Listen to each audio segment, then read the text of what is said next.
नमस्कार। आज मैं फिर आपके सामने उसी दौर की अपराध की एक और घटना लेकर आया हूँ। उसी दौर से मेरा मतलब आप समझ गए होंगे, वही 95 से लेके और 2000 के बीच का दौर, जब न तो पुलिस के पास आधुनिक संसाधन थे और न अपराधी ही कम्युनिकेशन के जो वर्तमान संसाधन हैं, मोबाइल फ़ोन या बाकी चीज़ों से, उनके पास भी नहीं थे। पुलिस के लिए अपराध का अनावरण, अपराध को खोलना, अपराध की गुत्थी सुलझाना, गवाहों के सिवा उसके पास कोई और चारा नहीं था। आज की घटना भी जनपद लखनऊ की है। थाना है गुड़म्मा। तारीख थी 20 जनवरी 1999। थाना गुड़म्मा में एक सीमांत कॉलोनी है जो कंचन बिहारी मार्ग पर बसेरा मोड़ से ठीक लगी हुई है, और वहीं से थोड़ी दूर पर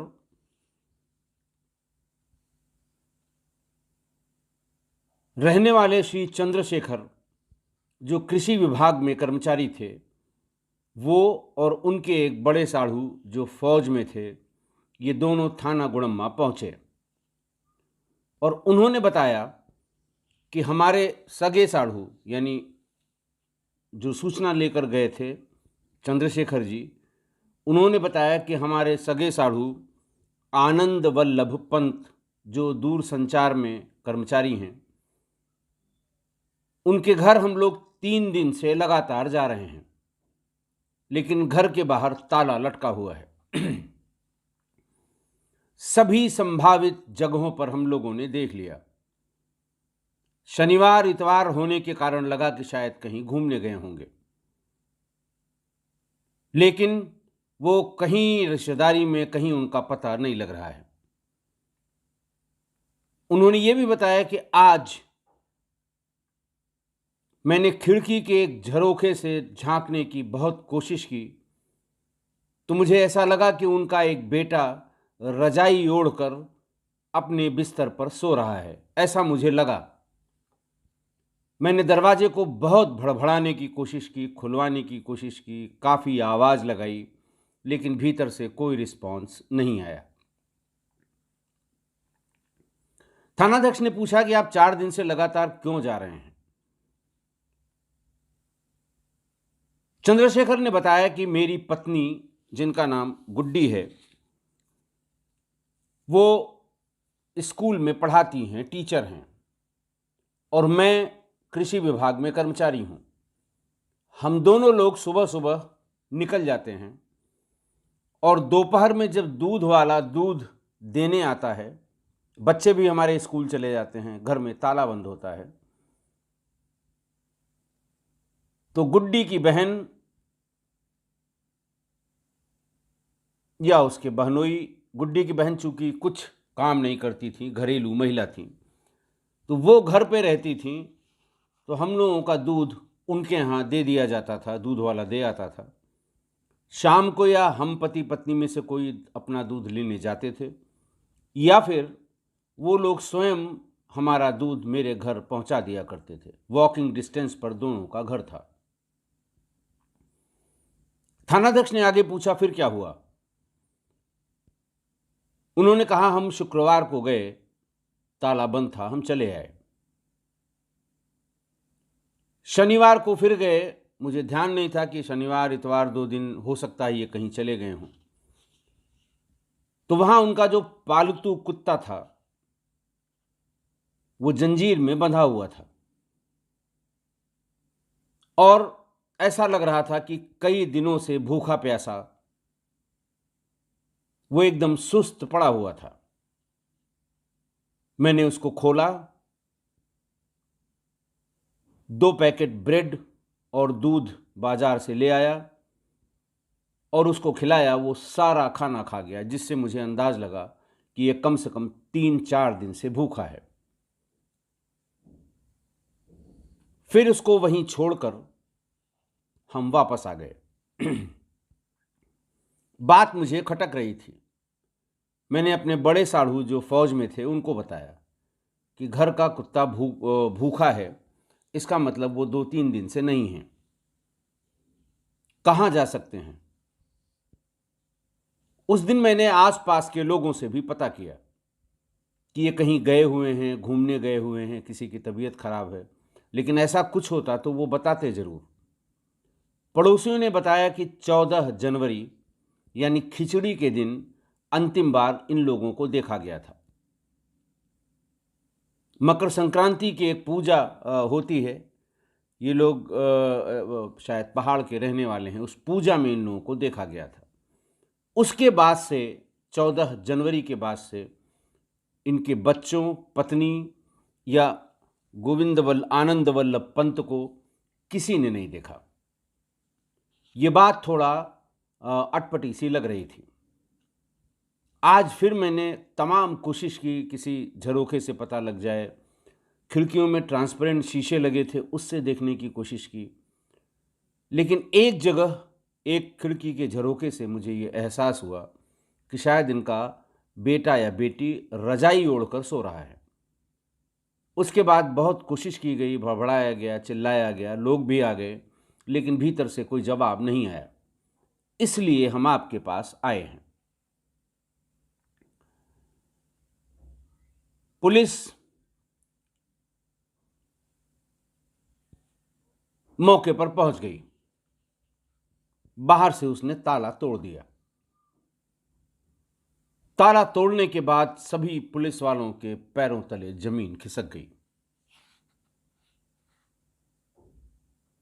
बाहर बरामदे की तरफ पड़े हुए एक तख्त पर उनके दोनों बच्चे, रोली 8 साल की और शुभम 5 साल का, ये दोनों मृत अवस्था में पड़े थे और इनके ऊपर रजाई उड़ाई गई थी। उसके भीतर इनके कमरे में गए तो वहां इनकी पत्नी श्रीमती मंजू, उम्र करीब 27 वर्ष,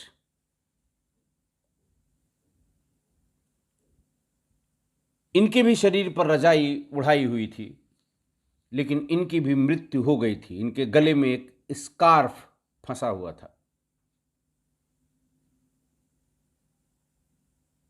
वहां उसी के पीछे पीछे यानी सबसे पीछे वाले कमरे में देखा गया तो वहां पर मंजू के पति, चंद्रशेखर के साढ़ू, दोनों बच्चों के पिता आनंद वल्लभ पंत भी मृत पड़े हुए थे। लेकिन खास बात यह कि उनकी दोनों आंखें निकली हुई थीं और कान और होठ कुतरे हुए थे। ये देखकर सभी लोग दंग रह गए, सन्न रह गए। श्रीमती मंजू, जिनके ऊपर रजाई उड़ाई हुई थी, वो सिर्फ ब्लाउज और पेटीकोट पहने हुई थी। वो भी अस्त व्यस्त से लग रहे थे।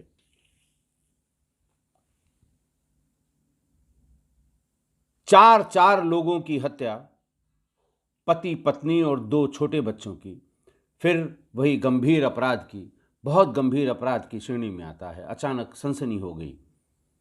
गुड़म्मा उस समय नई बसने वाली कॉलोनी थी। वायरलेस पर हल्ला हुआ, पूरा प्रेस इकट्ठा हो गया। सारे वरिष्ठ अधिकारी, आईजी साहब करमवीर सिंह साहब, डीआईजी साहब ए.के. गुप्ता साहब, एसएसपी लखनऊ जो तत्समय थे ए.के.डी. Dwivedi, D SP trans Gomti, SP city trans Gomti कहा जाता है, श्री जे.के. शाही, ये सभी वहां पहुंच गए। बारीकी से एक एक चीज देखी गई। डॉग स्क्वाड बुलाया गया। फॉरेंसिक यूनिट जो पुलिस लाइन में रहती है वो भी बुलाई गई। फॉरेंसिक यूनिट वालों ने घर के तमाम, अच्छा एक चीज और मैं बताना भूल गया, उनकी 2 गोदरेज की अलमारियों के हैंडल टूटे हुए थे। सारा सामान बिखरा हुआ था। गहने और जेवर के डिब्बे थे, लेकिन गहने उसमें नहीं थे। स्पष्ट लग रहा था किसी ने लूटपाट की, उसके बाद घर वालों की हत्या कर दी।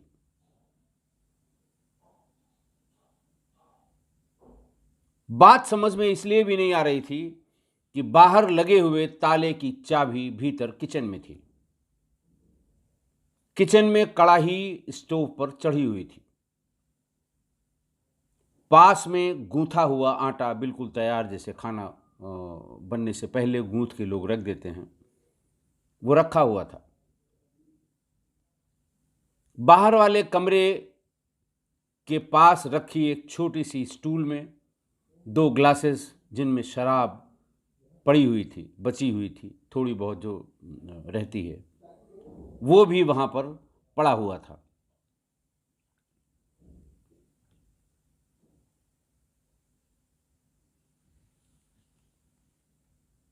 कुत्ते को खोल देने की बात तो चंद्रशेखर ने, मृतक के साढ़ू ने बताई थी, और यह भी बताया था कि उसके 3 पिल्ले थे। उस समय वो तीनों वहां दिखाई दे रहे थे, लेकिन वो खुले थे, इसलिए वो भीतर बाहर आ रहे थे, और हो सकता है उनको कहीं खाना भी मिल गया हो।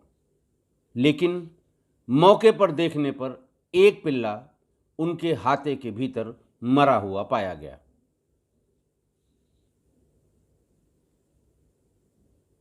बात बहुत गंभीर थी। एक और चीज, भीतर वाले कमरे में जिसमें उनकी पत्नी की लाश पड़ी थी, उसमें ह्यूमन फीकल मैटर यानी मल पड़ा हुआ था। तरह तरह की बातें होनी शुरू हो गईं।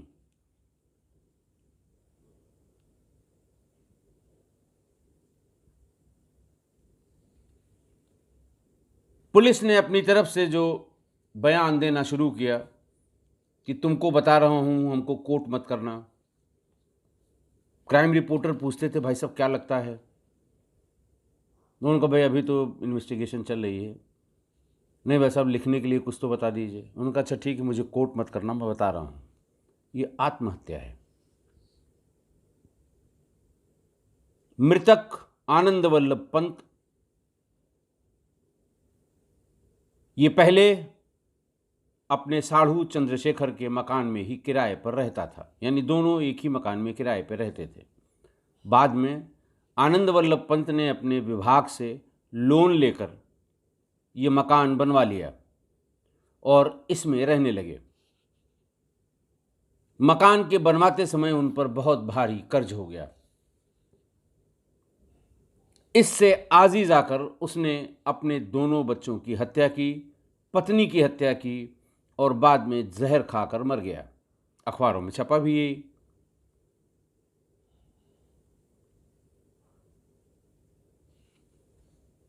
चारों लाशों को सील करके, पंचायतनामा के बाद सील करके उसे पोस्टमार्टम के लिए भेज दिया गया।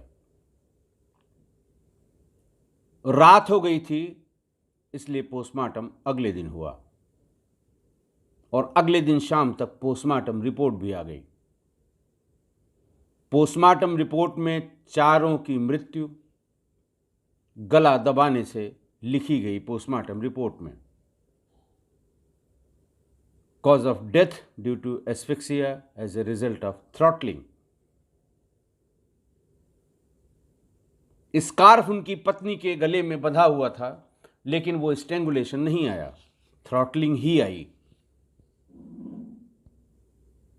पुलिस ने बहुत कोशिश की कि पोस्टमार्टम रिपोर्ट प्रेस के पास तक या प्रेस की रीच से बाहर रहे, लेकिन तीसरे दिन प्रेस को पोस्टमार्टम रिपोर्ट का पता लग गया कि चारों की गला दबाकर हत्या हुई है, और पुलिस की वो थ्योरी फेल हो गई कि 3 की हत्या करने के बाद आनंद वल्लभ पंत ने जहर खाकर आत्महत्या कर ली।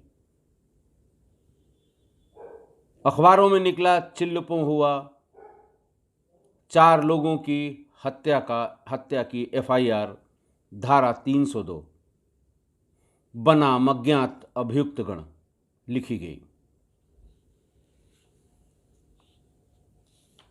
डॉग स्क्वाड जो आया था वो घर से, गेट से निकलता था, बाहर गली के कोने में एक पान की दुकान है, वहां तक जाता था, फिर लौट आता था, फिर जाता था, फिर लौट आता था।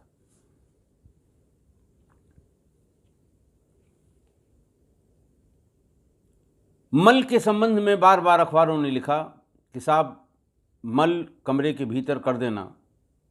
फिर दूसरी थ्योरी उन्होंने ये बताई पुलिस ने कि साहब मृतक आनंद वल्लभ पंत को ये शक था कि उसकी पत्नी के अपने बहनोई यानी चंद्रशेखर से अवैध संबंध हैं।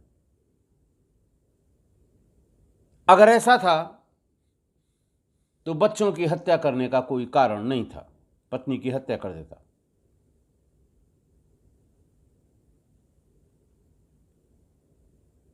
दूसरा ये कि 14 तारीख को जब वो अंतिम बार देखा गया। अच्छा, एक इंपॉर्टेंट बात और पोस्टमार्टम रिपोर्ट में आई। पोस्टमार्टम हुआ 21 तारीख को, थाने पर सूचना आई 20 जनवरी 1999 को। 21 तारीख को हुई पोस्टमार्टम में मृत्यु का समय 17 तारीख, वो तो डेज में लिखते हैं 4 डेज बिफोर, 5 डेज बिफोर, मृत्यु का समय 4 दिन पहले यानी 17 तारीख अंकित था। यानी 17 तारीख की चारों लोगों की हत्या हो चुकी थी। मौके पर जब सील की जा रही थी बॉडी, तो चारों डेड बॉडीज में रिगर मॉर्टिस यानी अकड़न आ गई थी। हालांकि जनवरी के घोर ठंड का मौसम था। जाड़े में रिगर मॉर्टिस थोड़ा देर में आती है और गर्मियों में ये 24 घंटे के आसपास रिगर मॉर्टिस आ जाती है, जिनमें मांसपेशियां अकड़ जाती हैं। शरीर जिस स्थिति में होता है उसी स्थिति में रहेगा, फिर उसके हाथ पैर में कोई बदलाव आप नहीं कर सकते। पंचायतनामा करने वाले ने लिखा भी कि कम से कम 30 घंटे पुराने का मर्डर है, क्योंकि जाड़ा होने की वजह से ये रिगर मॉर्टिस या शरीर की जो अकड़न है ये इंडिकेट करती है कि कम से कम 1.5-2 दिन पहले इनकी हत्या हुई है। लेकिन पीएम रिपोर्ट में जो अनडाइजेस्टेड फूड होता है या डाइजेस्टेड फूड होता है, वो पैरामीटर होता है ये बताने के लिए कि ये इसकी मृत्यु कब हुई होगी, जिसका पोस्टमार्टम किया गया। चारों की मृत्यु का समय एक ही यानी 17 जनवरी 1999 लिखा गया।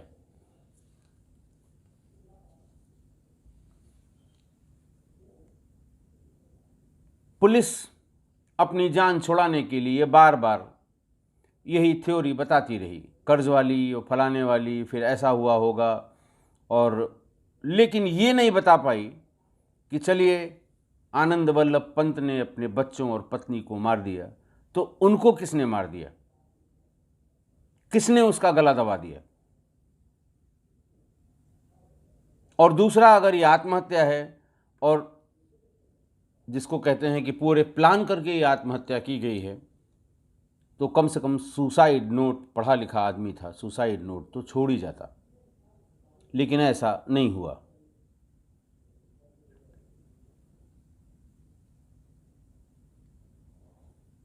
चारों व्यक्तियों की लाश उनके साढ़ू चंद्रशेखर को सुपुर्द की गई और वो उसे लेके अपने गृह जनपद उत्तरांचल कहीं जहाँ के रहने वाले हैं चले गए और उसका अंतिम संस्कार कर दिया गया। बहुत गंभीर, मर्माहत करने वाली, सोचने वाली, दिमाग पर जोर डालने वाली ये घटना थी। आज की घटना, थाने की पुलिस ने पहले इस घटना को आत्महत्या साबित करने की कोशिश की। पीएम रिपोर्ट के बाद ही उन्होंने हत्या की धाराओं में मुकदमा दर्ज किया।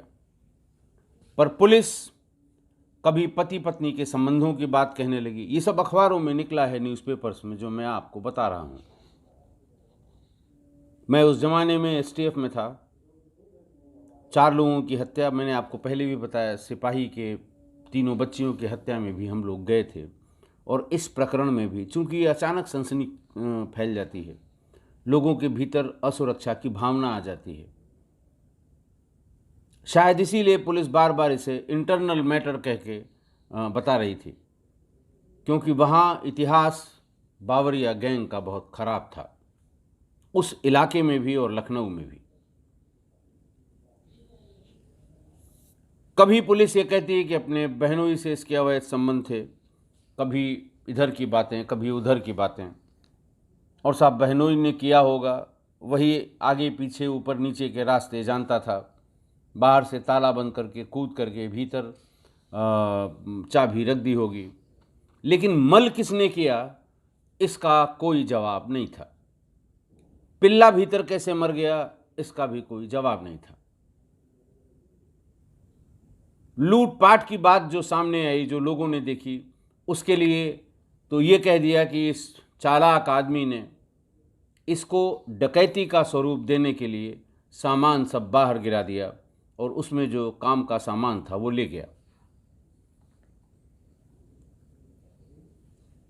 उस समय एसटीएफ में हम लोग बहुत ही गंभीरता से बावरिया यानी क्रिमिनल ट्राइब्स पर काम कर रहे थे।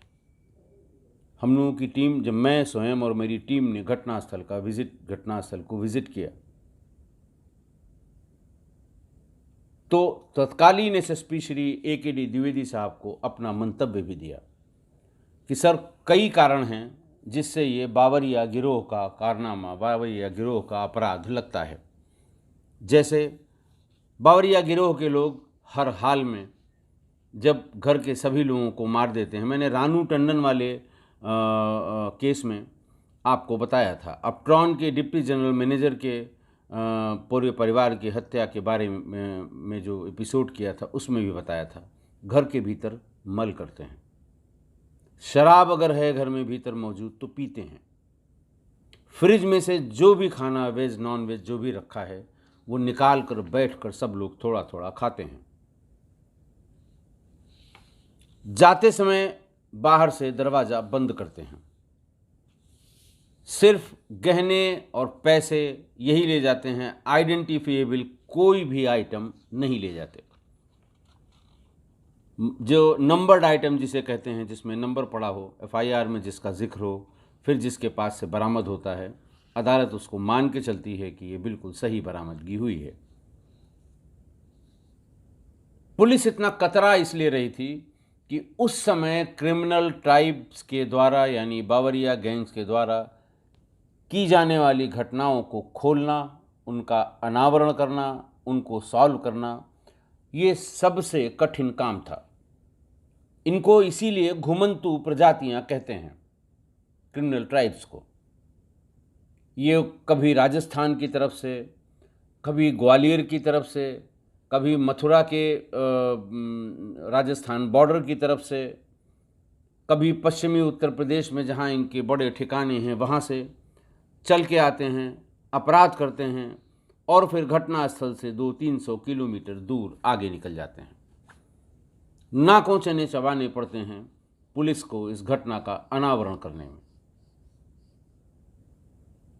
शायद इसीलिए उसको दाएं बाएं इधर उधर वहाँ की पुलिस, गुड़म्मा की पुलिस मोड़ रही थी। हालांकि एसटीएफ ने इसके साल भर बाद बावरिया गैंग पर बहुत बड़े बड़े प्रहार किए। एनकाउंटर में इनके एक एक साथ 6-6 लोग मारे गए। जौनपुर के बक्सा थाना क्षेत्र में ये जो 4 पहिया वाहन लेके डकैती डालने जाते हैं, वहाँ इंटरसेप्शन हुआ क्योंकि मोबाइल आ गए थे। और इस समय तक 99 के लास्ट या 2000 के शुरू तक हम लोग मोबाइल को पैरेलल लिसनिंग पर सुनना शुरू कर चुके थे। बावरिया गैंग के 6 लोग वहाँ बक्सा में मारे गए थे, एसटीएफ से मुठभेड़ हुई थी।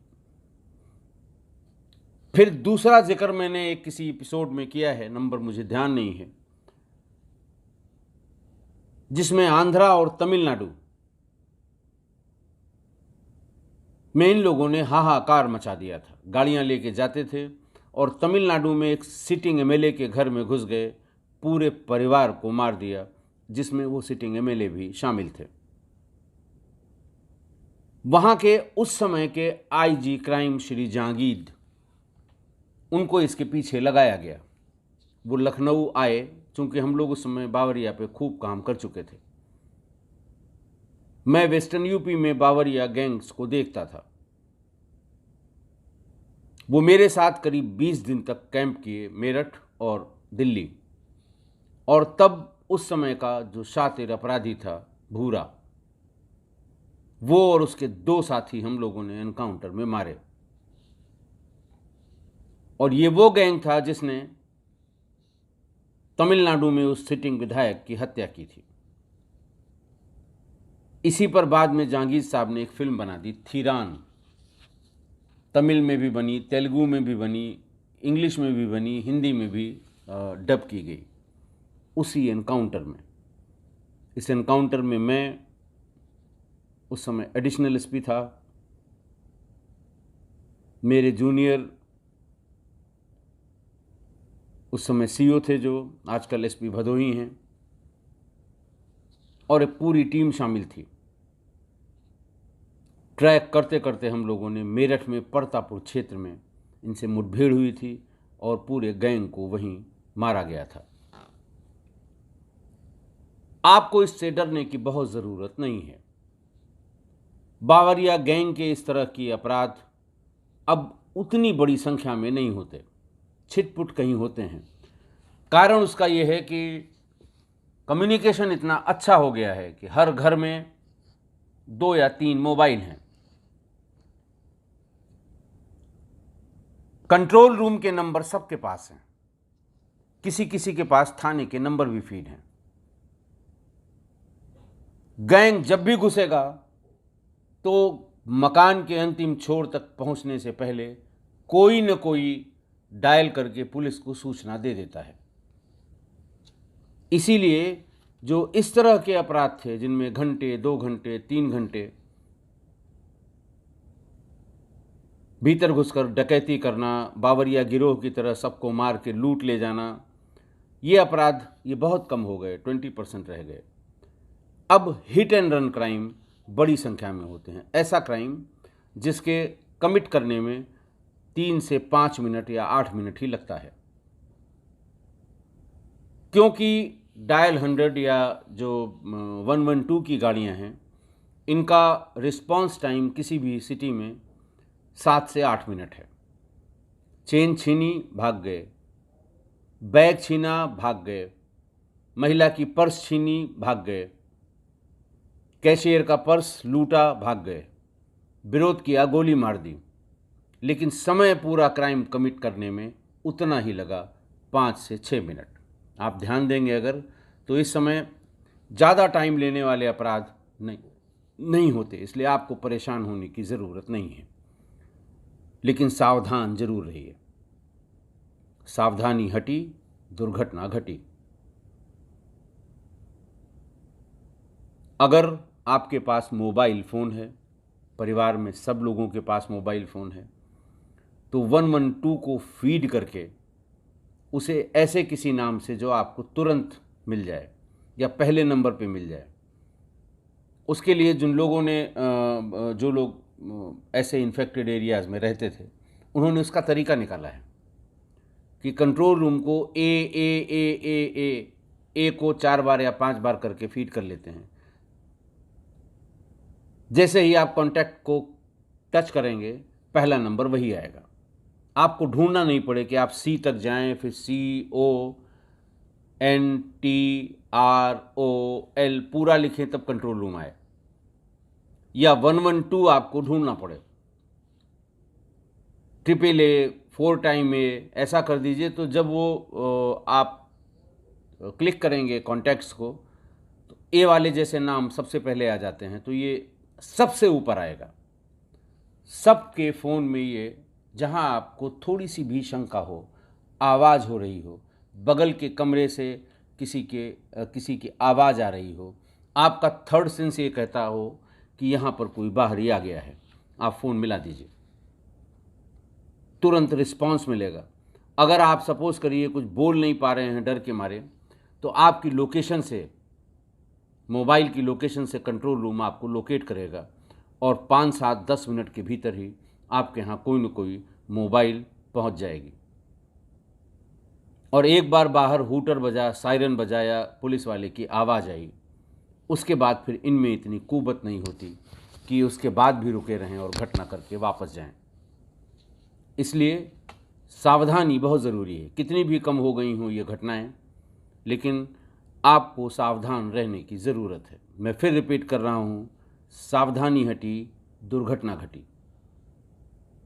मुझे उम्मीद है कि आप मेरी इस बात से सहमत होंगे। सहमत हैं या नहीं हैं, फिर भी आप अपनी टिप्पणियाँ हमें मेल करें, क्योंकि जो आप कमेंट बॉक्स में कमेंट करते हैं वो बड़ी संख्या में अब हो रहे हैं। मैं कोशिश करता हूँ सब का रिप्लाई करूँ, लेकिन मेल मैं 90% लोगों के मेल ज़रूर रिप्लाई करता हूँ। मैं एक बार फिर अपनी मेल आईडी रिपीट करता हूँ, राजेश पांडे 61 RAJESHPANDEY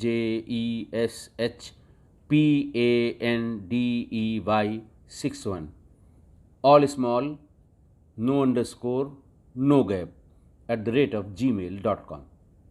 आज के लिए बस इतना ही। बहुत बहुत धन्यवाद।